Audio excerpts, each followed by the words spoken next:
కాళేశ్వరం ఎత్తిపోతల పథకాలు, డిజైన్ లోపాలు, అవినీతి ఆరోపణలపై నిజాలు నిగ్గు తేల్చే టైం వచ్చేసింది. ఈ మేరకు జస్టిస్ పిసి ఘోష్ కమిషన్ ఆధ్వర్యంలో బహిరంగ విచారణ ప్రారంభమైంది. ఇప్పటికే కీలక డేటా సేకరించిన కమిషన్ ఇప్పుడు బహిరంగ విచారణ చేపడుతోంది.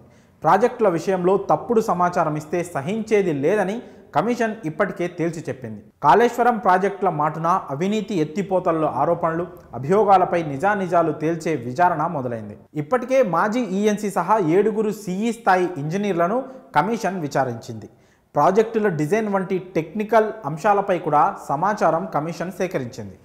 ఆర్థిక అవకతవకలపై దృష్టి సారించిన కమిషన్ పనులు పూర్తవ్వకుండానే బిల్లులు ఎలా చెల్లించారంటూ అధికారులను ప్రశ్నలతో ఉక్కిరిబిక్కిరి చేసింది. కమిషన్ విచారణలో భాగంగా తొలుత మేడిగడ్డ, అన్నారం, సుందిల్లా ప్రాజెక్టులకు సంబంధించి 40 మంది ఇంజనీర్లు విచారణకు హాజరవుతారు.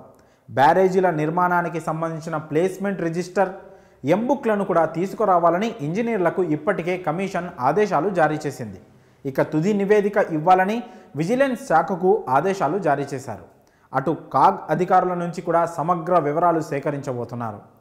కాళేశ్వరం ప్రాజెక్టులకు సంబంధించి అన్ని నివేదికలను ఇవ్వాలని ఇప్పటికే ఇరిగేషన్ శాఖను ఆదేశించింది కమిషన్.